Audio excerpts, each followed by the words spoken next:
안녕하세요. 저는 아주 가부장적인 시부를 둔 40대 며느리입니다. 그리고 한많은 삶을 살아오셨던 시모의 며느리이기도 하죠. 저는 저희 부모님 세대 대부분 분들이 그래왔듯 후회로 점철되기도 아주 고단하기도 했던 과거를 지나 지금에 이르신 저희 시부모님의 이야기를 들려드리려고 해요.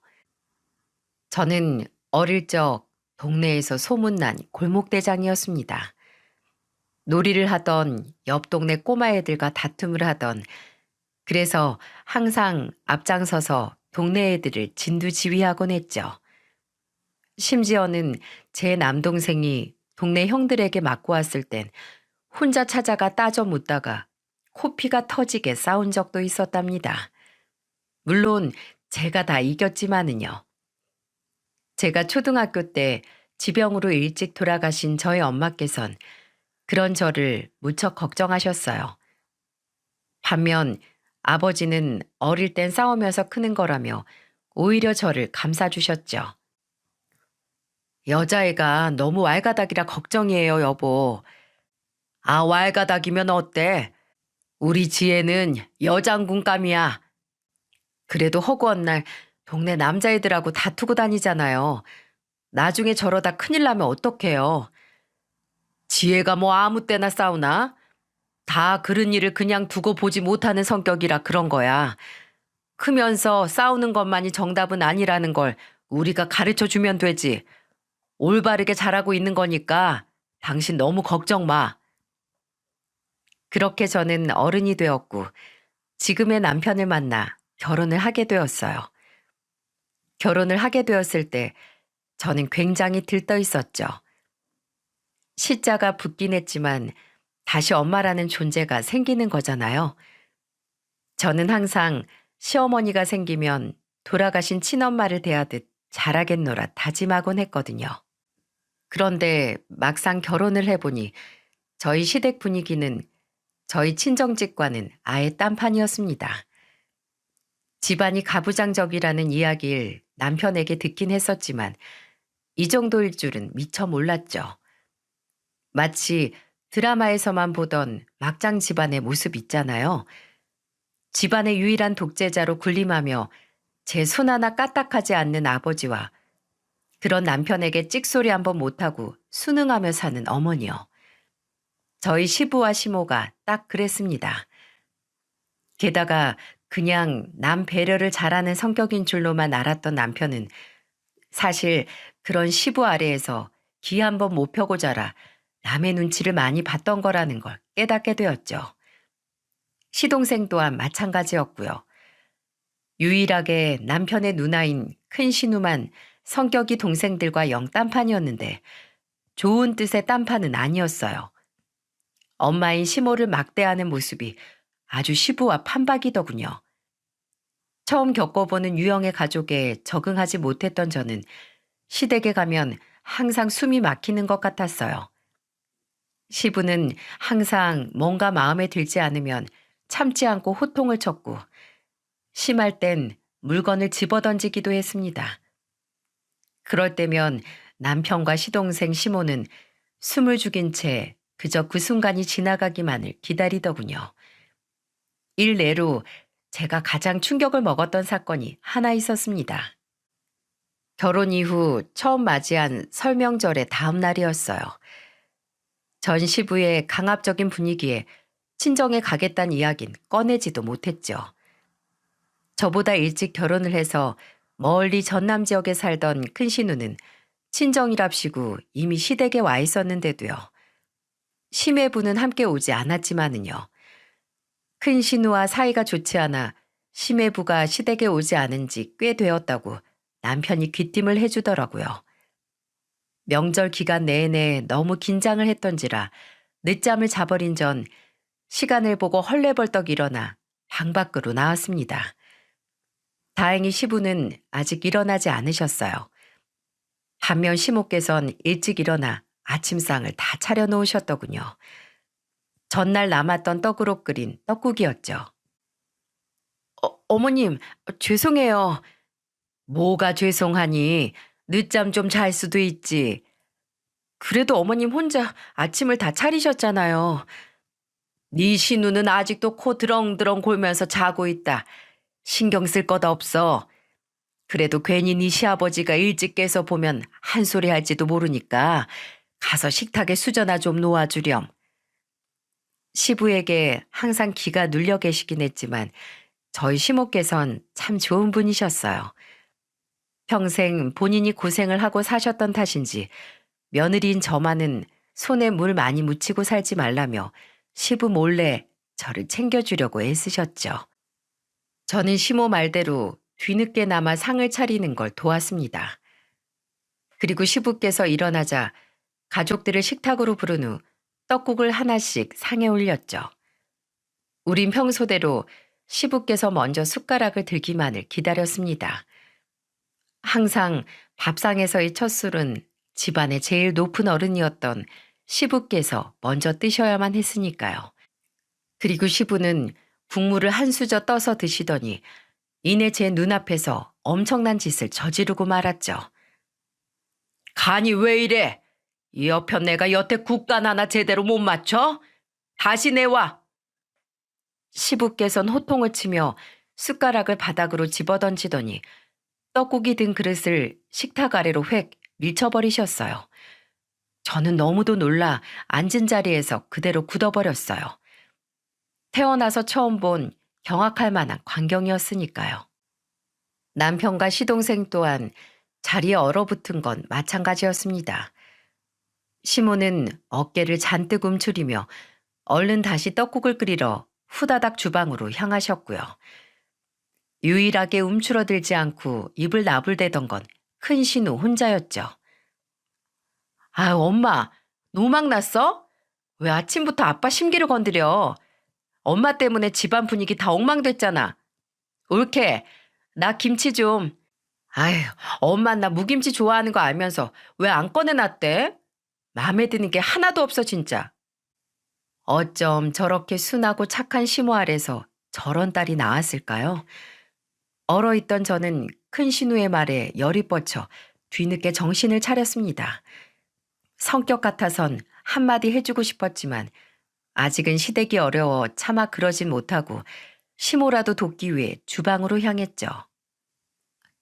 가스불 앞에 서 계시던 시모는 다시 떡국을 끓이며 눈물을 훔치고 계셨습니다. 어머님, 제가 등두에서 부르자 시모께선 화들짝 놀라시며 옷소매로 눈물을 꾹꾹 닦아내시더라고요. 그리고 애써 태어난 목소리로 말씀하셨죠. 왜 왔어? 조금만 기다리지. 내가 큰애 말대로 노망이 났나 보다. 이제 간도 하나 제대로 못 맞추고 말이야. 아휴, 늙으면 죽어야지. 새아가 네가 괜히 나 때문에 많이 놀랐겠다. 미안하구나. 왜 그게 어머님 때문이에요. 아버님 때문이죠. 쉿, 그런 말 마라. 네 시아버지 귀에 들어가면 또 한바탕 난리 난다. 고초를 겪는 건 나로 충분해. 새아가 너는 조용히 있다가 이따 점심쯤엔 얼른 친정으로 가. 내가 어떻게든 보내주마. 평생 시부에게 당하고 사셔서 그런지 시모의 자존감은 많이 낮아져 있었습니다. 누가 봐도 시부의 잘못인데 다 당신 탓이라며 제게 미안해하시는 모습을 보면 알 수 있었죠. 그렇게 저는 친정아빠가 걱정하실까봐 친정에도 아무 말 못하고 속이 부글부글 끓는 걸 애써 참다가 집으로 돌아와서야 남편을 쥐잡듯이 잡았습니다. 당신, 아버님이 저러시는 걸 왜 보고만 있어? 미안해. 당신 많이 놀랐지. 우리 아버지가 원래 좀 성격이 불같으셔. 당신이 이해 좀 해주라. 뭐? 저런 건 성격이 불같다고 하는 게 아니라 포악하다고 하는 거야. 당신 아버지를 이렇게 말해서 참 미안하지만 당신은 어머님이 불쌍하지도 않아? 남편은 제가 버럭 화를 내자 우물쭈물하며 아무런 말도 못하더군요. 저는 그런 남편을 보며 한숨을 내쉬었습니다. 남편을 잡아봐야 지금은 소용이 없다는 걸 이미 남편 또한 시모와 같은 상태라는 걸 알고 있었으니까요. 평생을 시부 아래에서 살아왔으니 말이에요. 저는 더 이상 시부에게 주눅들지 말고 앞으로 저라도 시모를 지켜드려야겠다고 생각했습니다. 처음 1년이야 시댁이라는 자리가 어려워 그저 참고만 있었는데 그날의 사건을 보고 나니 정말 이건 아니다 싶었거든요.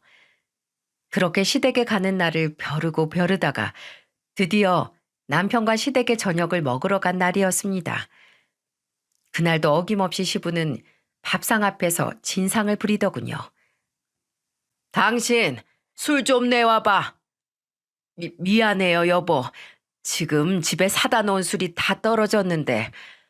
뭐? 아니 이놈의 여편 내가 집안 살림을 어떻게 하는 거야? 서방이 찾으면 바로 내놓을 수 있게 미리미리 준비해 놔야지. 정신 안 차려? 확 그냥. 아버님, 어머님한테 왜 소리를 치세요? 술을 드시고 싶으시면 먹고 싶은 사람이 직접 사다 먹으면 되죠. 뭐야? 시부는 제가 자신에게 대들자 무척이나 당황하는 눈치였습니다. 그럴 만도 했죠. 평생 살면서 이 집안에서 자신에게 말대꾸하는 사람은 아무도 없었을 테니까요. 너 지금 뭐라고 했냐? 며느리 너 미쳤냐? 아버님, 제가 전부터 말씀드리고 싶었는데 소리 좀 지르지 마세요. 고막 떨어지겠어요.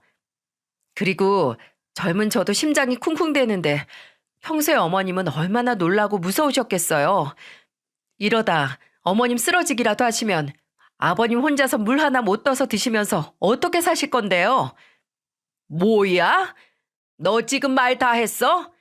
어디 여자가 하늘 같은 시애비한테 이래라 저래라야? 네 부모가 그렇게 가르쳤어? 너 지금 엄마 없이 자랐다고 못 배운 거 티내냐? 너 때문에 밥상머리 엉망된 거 안 보여? 아니요.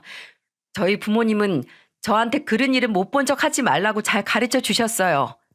그리고 밥상머리 분위기 엉망으로 만든 건 아버님이세요.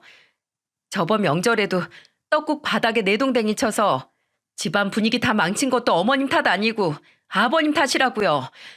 왜 일은 아버님이 저지르고 뒷감당은 어머님이 하셔야 돼요? 따박따박 한마디도 지지 않고 받아치는 저를 보며 시부는 열이 받아 얼굴이 시뻘개지더군요.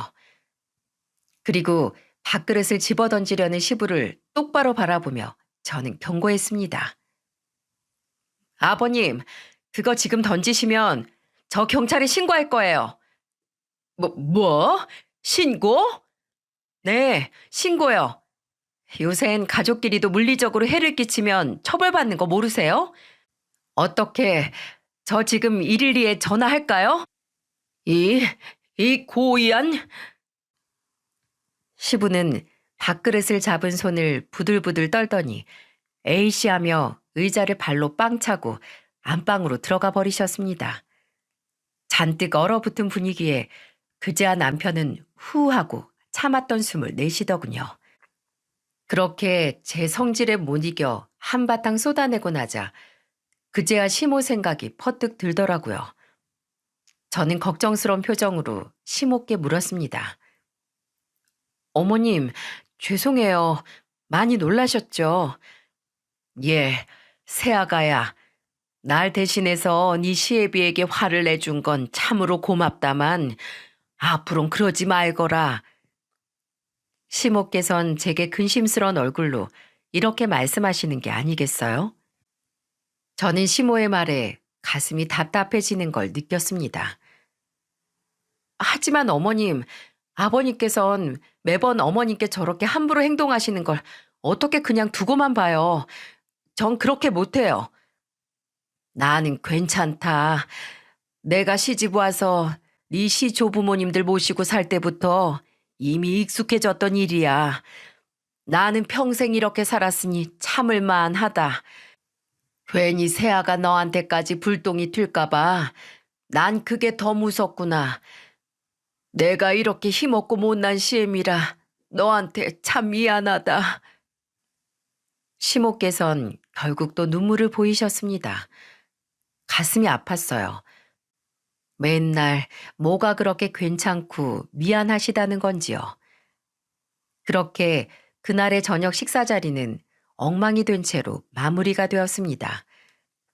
그 이후 시부는 제가 보는 앞에서는 적어도 명절 때만큼 시모에게 포악하게 굴지 못하더군요. 저는 제가 시댁에 함께 없을 때의 시모가 걱정이 되었지만 그렇다고 마냥 시모 옆에 붙어 있을 수도 없는 노릇이라 마음 한구석이 계속 무거웠었죠. 그렇게 시간은 흘렀고 시동생 또한 제가 결혼을 한 지 2년 뒤 결혼을 해서 제겐 동서가 생겼습니다. 동서는 저와는 다르게 시부뿐 아니라 시모 또한 가까이 하려 하지 않았어요. 어느 날 제가 넌지시 물어보니 동서는 이렇게 말하더군요. 어머님이 불쌍하시긴 한데요. 전 두 분 일에 별로 끼고 싶지 않아요. 어머님도 딱히 벗어날 의지가 없으시고 형님이 몇 번 두 분 사이에 끼어드시는 거 봤는데 결국 아버님은 그때만 잠시 주춤하실 뿐이지 더 이상 나아지는 건 없었잖아요. 그리고 저 어머님을 보면 오히려 더 마음이 불편해져요. 제가 해드릴 수 있는 게 아무것도 없으니까요. 차라리 못 본 척 안 보고 사는 게 속이 편해요. 냉정하게 들리긴 했지만 동서의 말 중 틀린 부분은 없었습니다. 동서 말대로 시부는 제 앞에서만 평소보다 덜할 뿐이라는 걸 저도 잘 알고 있었거든요. 그렇게 시댁과 저희 집 그리고 시동생네와의 미묘하게 불편한 관계가 계속되던 어느 날 드디어 사건은 터지고 말았어요. 어느 평일에 늦은 오후였죠. 휴대폰 진동이 울리기에 들여다봤더니 시모의 이름이 뜨더군요. 저는 무슨 일인가 싶어 얼른 전화를 받았습니다. 여보세요? 첫째야, 미안한데 와서 나 좀 병원에 데리고 가다오. 네? 병원이요? 어머님, 무슨 사고라도 나셨어요? 무슨 일이냐고 묻는 제 질문에 시모께선 그저 울기만 하며 시댁으로 와달라는 말만 반복했습니다. 저는 일단 알겠다며 전화를 끊고는 아무 옷이나 걸치고 황급히 시댁으로 향했죠. 그렇게 도착한 시댁의 모습은 아주 엉망진창이더군요. 어머님, 어머, 이 피 좀 봐. 이게 대체 어떻게 된 일이에요? 시부의 재떨이는 거실 바닥에 나뒹굴고 있었고 시모께선 거실 소파에 앉아 울고 계셨어요. 피가 범벅이 된 휴지를 이마에 갖다 댄 채로요. 어떻게 된 일이냐는 너무 놀란 저의 최근에 시모는 서럽게 울며 말했습니다. 그리고 시모의 입에서 나온 말은 그동안 참아왔던 제 화를 뻥 터뜨려 버리고 말았어요. 네 시아버지가 나한테 글쎄 이번엔 재떨이를 던졌지 뭐니. 거기에 이마를 맞고 쓰러졌는데 글쎄 피가 멈추질 않는다. 네? 아버님께서 이러신 거라고요? 아버님은 어디 계세요 지금?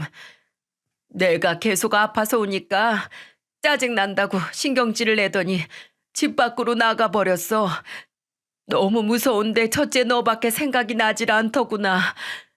어머님, 일단 얼른 병원부터 가요 우리. 저는 우선 시모를 모시고 병원으로 향했습니다. 진료를 받아보니 이마가 찢어졌다고 하더라고요.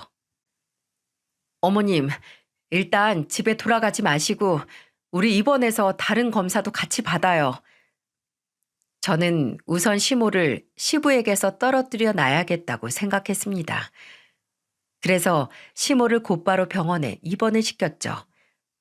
입원 수속을 마친 다음 저는 남편에게 전화를 걸었습니다. 여보, 무슨 일이야? 나 방금 병원에 어머님 입원 수속 받고 왔어. 뭐? 엄마가 병원에 무슨 일로? 아버님이 재떨이 던지셔서 이마가 찢어지셨대. 넘어지시면서 온몸에 타박상도 들었고. 아버지가?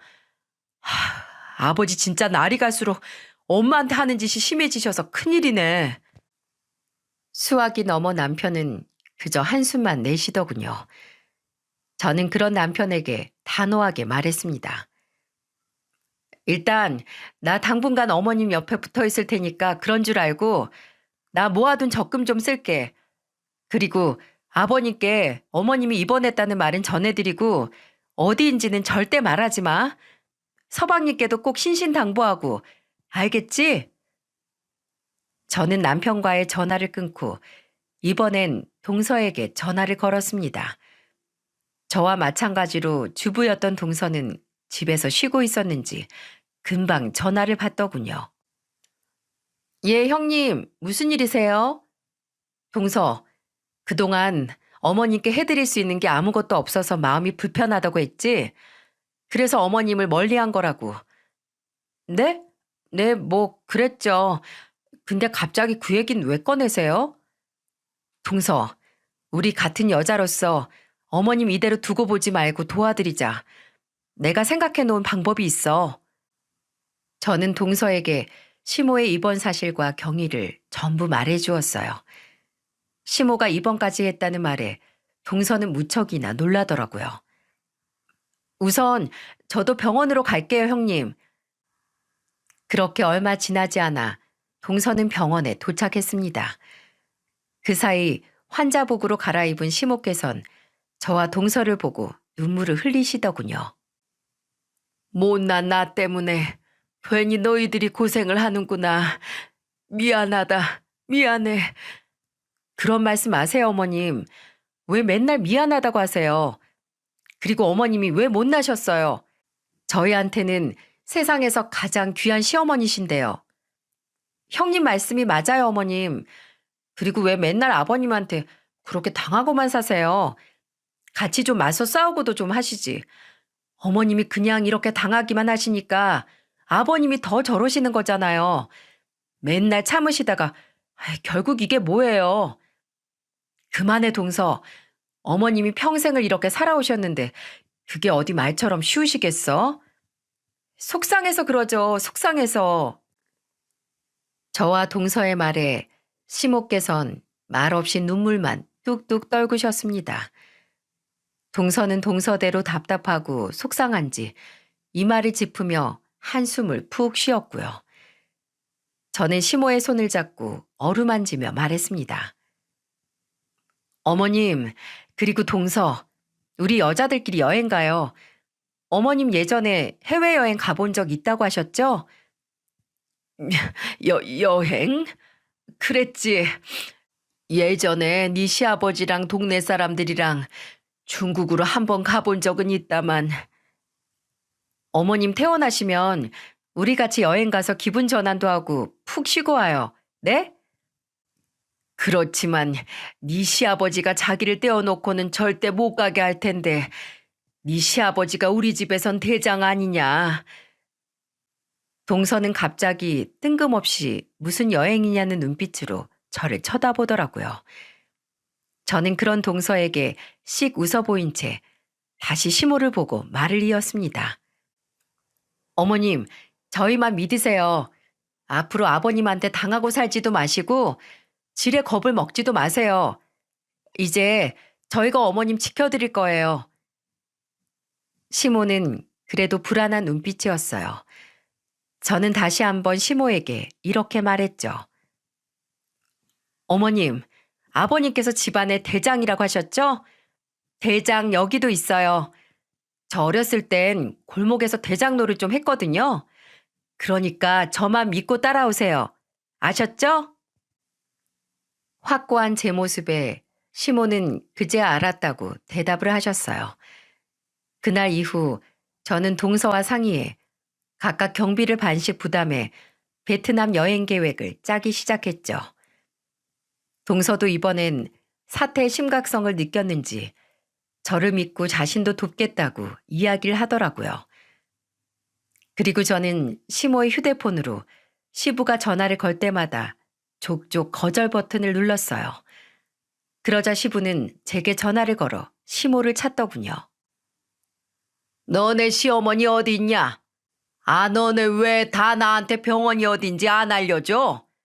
이 시건방진 것들, 너네 다 짰냐?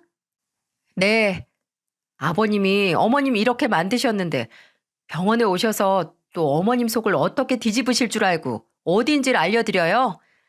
어머님 병원에서 오래오래 쉬시다가 갈 거니까 그런 줄 아세요, 아버님? 이마 조금 찢어진 것 가지고 무슨 입원까지 해? 당장 네 시애미 집으로 안 데려와? 아, 내 밥은 누가 챙겨줘? 아버님은 손이 없으세요? 발이 없으세요? 직접 차려 드시면 되죠? 아니면 시켜 드시던죠. 요새 배달이 얼마나 잘 되는데요.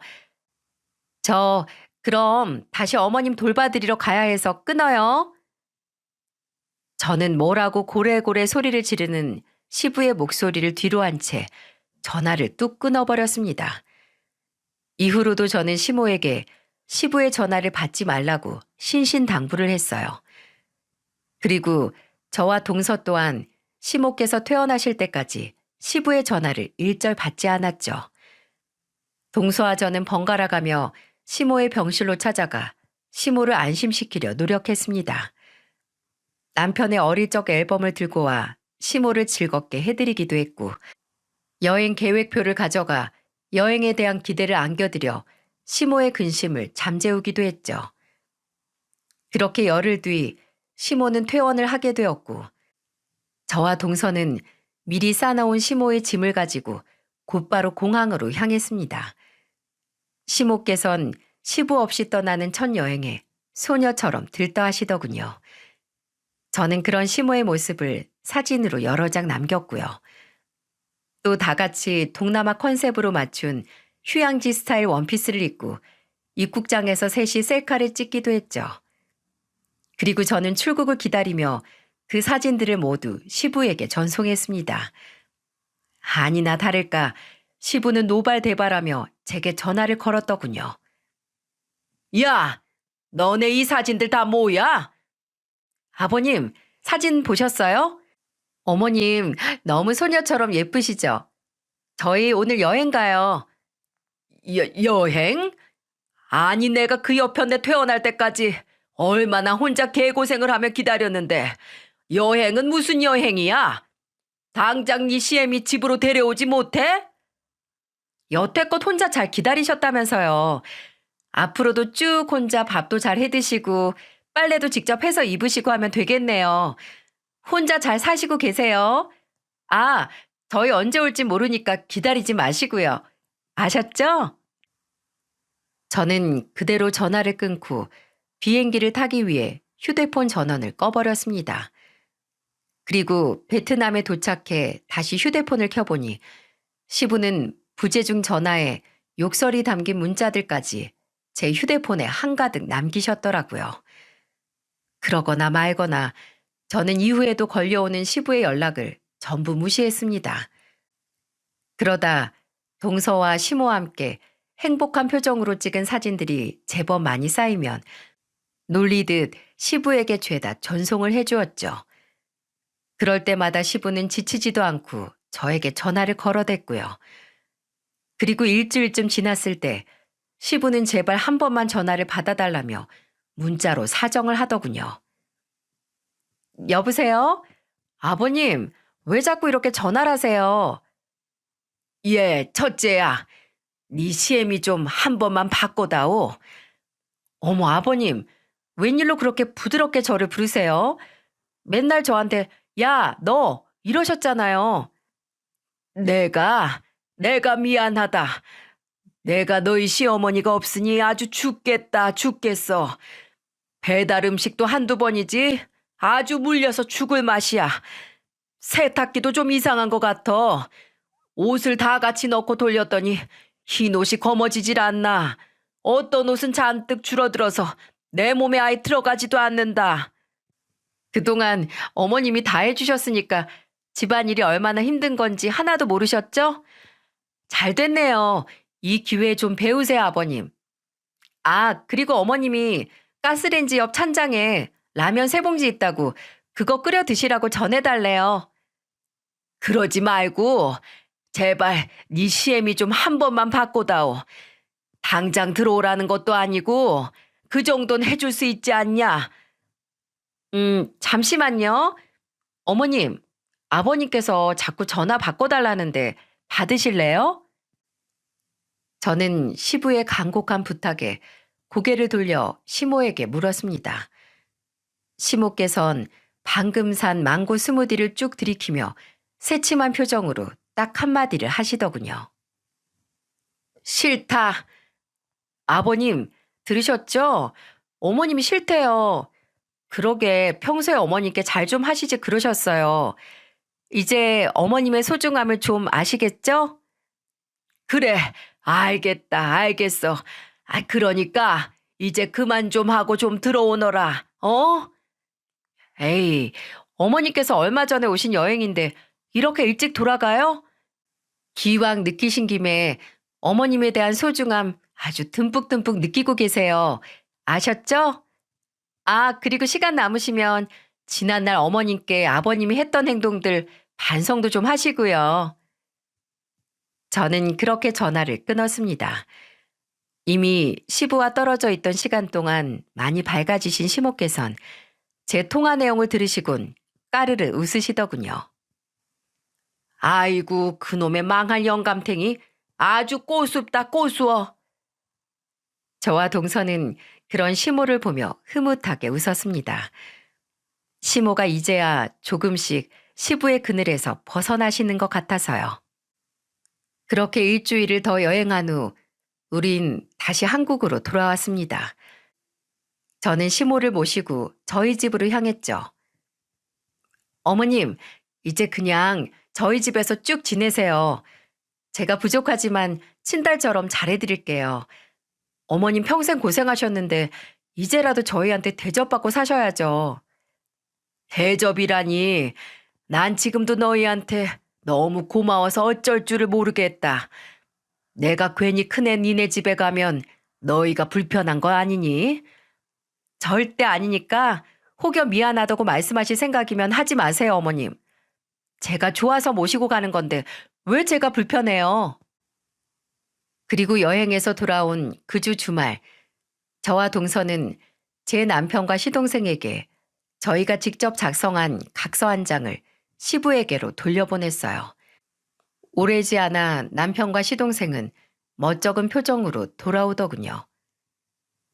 아버지가 각서에 서명하라고 하니까 보자마자 찢어버리셨어. 남편은 뒤통수를 극적이며 제게 찢어진 각서를 내밀었어요. 그리고 이어진 남편의 말은 아주 가관이었습니다. 역시 여행에서 돌아와 시모를 시댁으로 돌려보내지 않은 건 잘했던 선택이었어요. 시부는 시모를 돌아오게 하기 위해 그때 잠시 꼬리를 내린 척 연기를 했을 뿐 전혀 변하지 않았더군요. 이 각서에 서명 안 하면 엄마하고 당신, 재수 씨가 평생 아버지 안 볼 거라고 말했더니 아주 노발대발 하시던데? 이래서 집안에 여자가 잘 들어와야 하는데 빌어먹을 며느리들이 집안을 다 망쳐놨다고 말이야. 2번 다시 자기 앞에 나타나지 말래. 시동생 또한 그런 남편의 말을 옆에서 거들었죠. 맞아, 형수님. 그게 나으실 것 같아요. 저희한테 여자에 홀려가지고 지 아버지 버리고 엄마 빼돌린 호로 자식들이라고 저희한테 일절 재산도 물려주지 않겠다고 으름장을 놓더라고요. 뭐 저랑 형은 그깟 재산 필요 없다고 말했지만요. 우리 아버지 재산 필요 없다고 엄청 멋있게 말했어. 그리고 여보, 나 아버지한테 처음으로 대들었다? 아버지 계속 반성 안 하고 그렇게 버티시면 진짜로 평생 엄마 못 보실 거라고. 어디 한번 엄마 없이 잘 살아보시라고 말이야. 저는 피식하고 웃음이 새어나왔어요. 남편이 마치 착한 일을 하고 부모에게 칭찬을 바라는 어린아이 같은 얼굴을 하고 있었거든요. 그날 이후 시부는 정말로 단 한 번도 시모를 포함한 우리 중 누구에게도 전화를 걸지 않았습니다. 그러거나 말거나 저희 5은 아주 즐거운 시간을 보냈어요. 쉬는 날이면 다 같이 근교로 놀러 가기도 하고 종종 남편과 시동생이 퇴근하면 저희 집에 모여 화기애애하게 저녁을 먹기도 했죠. 큰 신우야 워낙에 멀리 살아 자주 볼 일이 없었다고 쳐도 시부 한 명이 빠지니 시댁 분위기가 완전히 달라지더군요. 시모 또한 항상 위축되고 겁먹은 표정을 짓고 계시던 이전 시모와 같은 사람이 맞는지 의심이 될 정도로 밝게 바뀌어 있었고요. 그렇게 3개월이 지난 후 시모의 생신이었던 어느 주말이었습니다. 우리 5 식구는 저희 집에 모여 시모의 생신상을 차리고 있었어요. 그때 갑자기 초인종이 울렸습니다. 누구지? 올 사람 없는데? 누구세요? 그리고 현관문을 열어본 전 너무 깜짝 놀라 저도 모르게 억 하고 소리를 지르고 말았어요. 문 앞에 글쎄 누가 서 있었는지 아세요? 어떻게 여길 다 오셨어요?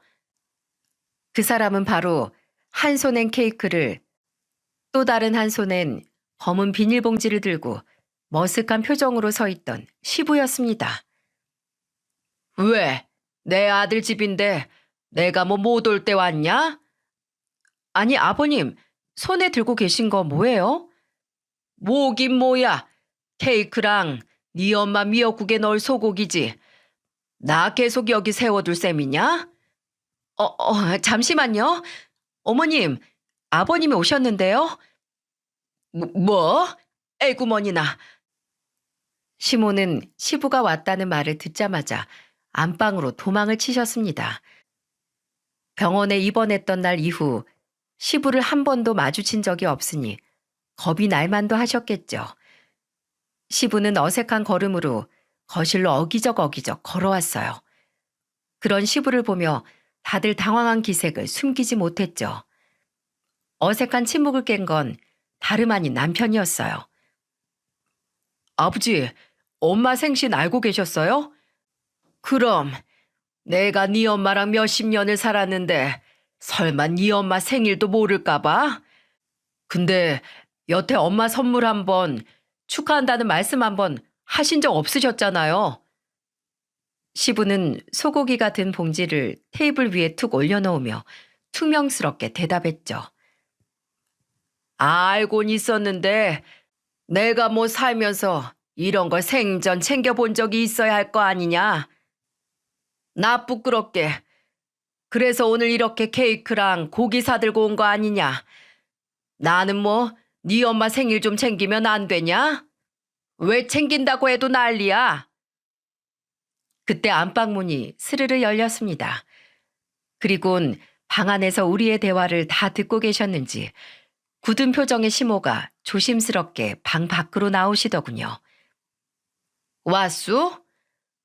오랜만에 보는 시모의 얼굴에 시부는 어색하게 헛기침을 했습니다. 그리고 시모의 시선을 애써 피하며 말씀하셨죠. 보면 몰라? 나랑 오래 떨어져 있더니 당신 얼굴이 완전 폈구먼. 내가 없으니까 아주 살기 좋았나 봐. 그래요. 좋습디다. 어때? 나 없이 사니까 당신은 살만했수? 살만하긴. 그때였어요. 이어진 시부의 모습에 시모를 포함한 우린 모두 그 자리에 얼어붙고 말았습니다. 여보. 아버지.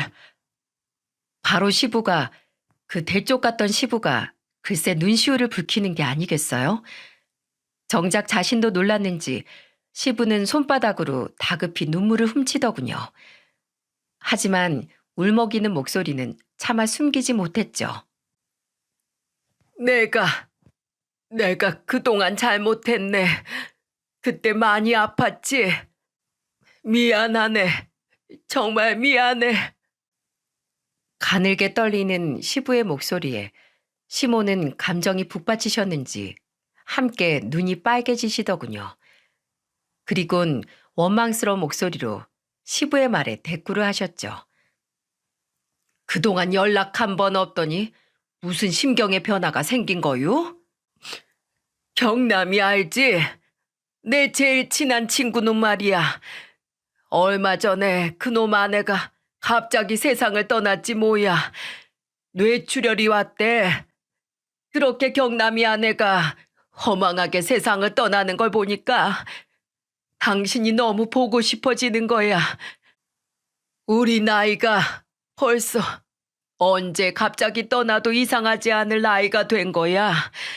그래서 늦기 전에 당신한테 사과하고 싶어서 그래서 이렇게 찾아왔어.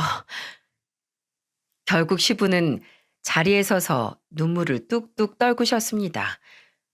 시모는 생전 처음 듣는 시부의 진심 어린 사과에 눈가를 붉히시더니 이내 바닥에 주저앉아 엉엉 우시더라고요. 아마 살면서 묵혀두었던 서름이 터져 나온 거겠죠. 저는 그런 시모의 어깨를 꼭 감싸 안아드렸고요. 시간이 지나 시모의 울음이 잦아들자 시부는 아주 조심스러운 목소리로 시모에게 말씀을 꺼내셨어요. 희복에 사람이 든 자리는 몰라도 난 자리는 안다고. 둘만 살던 그 넓은 집에 혼자 남으니까 너무나도 허전하네. 여보, 제발 집으로 돌아와줘. 나 이제 혼자서 밥도 잘해 먹고 빨래도 할 줄 알아. 접시 몇 개를 깨먹긴 했지만 설거지도 곧잘 하고 청소도 아주 바닥에 광이 나게 할 수 있다니까. 여보, 앞으로 나 당신만 고생시키지 않고 나도 함께 할게. 당신한테 2번 다시 성질을 부리지도 않을 거고. 그러니까 제발 집으로 돌아와. 내 이렇게 빌겠네. 그러더니 시부가 글쎄 시모의 손을 아주 조심스럽게 잡으시는 게 아니겠어요? 너무 놀라운 장면의 연속이라 다들 그 모습을 멍하니 보고만 있는데 갑자기 제 옆에서 박수 소리가 들리기 시작했습니다. 박수의 주인공은 다름 아닌 우리 동서였어요. 와, 아버님, 진작 좀 이러시지. 저 정말로 아버님 미워할 뻔했잖아요.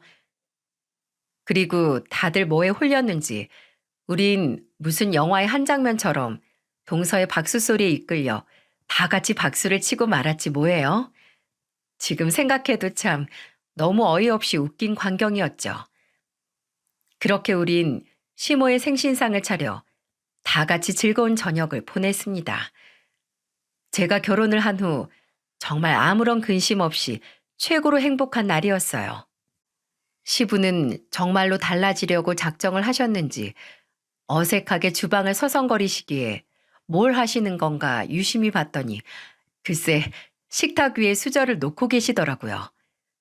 그 모습을 함께 목격한 저와 동서는 두 눈이 아주 커다래졌죠. 시모께선 결국 그날 저녁 시댁으로 돌아가시기로 결정을 했습니다. 마지막으로 시부를 믿어보시겠다면서요. 하지만 어떻게 사람이 평생 살아온 모습을 한순간에 바꿀 수 있겠어요? 저는 불안한 마음에 시부에게 이런 제안을 했습니다. 아버님, 아버님께서 오늘 말씀은 이렇게 하셨지만 그래도 또 언제 다시 원래대로 돌아가실지 아무도 모르는 거잖아요. 혹시라도 저번처럼 어머니께서 또 다치기라도 하시면 어떡해요? 그래서 말인데 아버님, 우리 법적 장치를 하나만 취해 놓을까요? 법적 장치? 저번에 저희가 써서 보내드렸던 각서 기억하시죠? 그 내용 다시 적어드릴 테니까 저희가 보는 앞에서 그 각서 낭독하고 지키겠다고 선언하세요. 저희는 아버님이 그렇게 하시는 모습 영상으로 남겨놓을게요. 어때요? 시부의 원래 성격대로라면 내가 이렇게까지 했는데 어디까지 까불 거냐며 바로 성질을 냈을 텐데 시부는 제 말에 순순히 그러마하며 정말로 제가 적어준 각서를 카메라 앞에서 낭독하셨어요. 아, 첫째, 나 박병철은 2번 다시 아내 최순자에게 명령조로 이야기하지 않겠다. 둘째, 나 박병철이는 2번 다시 아내 최순자에게 물건을 던지지 않겠다. 셋째, 나 박병철은 평생 아내 최순자와 집안일을 반씩 나누어서 하겠다. 넷째, 나 박병철은 평생 아내 최순자를 신주 딴지 모시듯 귀하게 대하겠다. 위 내용들을 어기시 나 박병철은 아내 최순자에게 법이 허락하는 한도 내에 모든 재산을 양도하고 순순히 협의 이혼을 하도록 하겠다. 정말 대단한 발전이죠. 그렇게 시부모님은 시댁으로 돌아가셨어요. 그리고 시부는 7개월이 지난 지금까지 우리 앞에서 다짐했던 것처럼 정말로 시모한테 화 한 번 내지 않고 집안일도 열심히 하시며 시모와 사이좋게 살고 계신답니다. 아니, 지금은 오히려 시모 말씀이면 시부가 껌뻑 죽는다고 하시더라고요. 어떻게 알았냐고요? 저와의 통화에서 시모가 직접 말씀해 주셨거든요. 어머님, 잘 지내고 계세요? 아버님이 또 어머니께 호통을 치거나 밥상을 뒤엎진 않으시고요?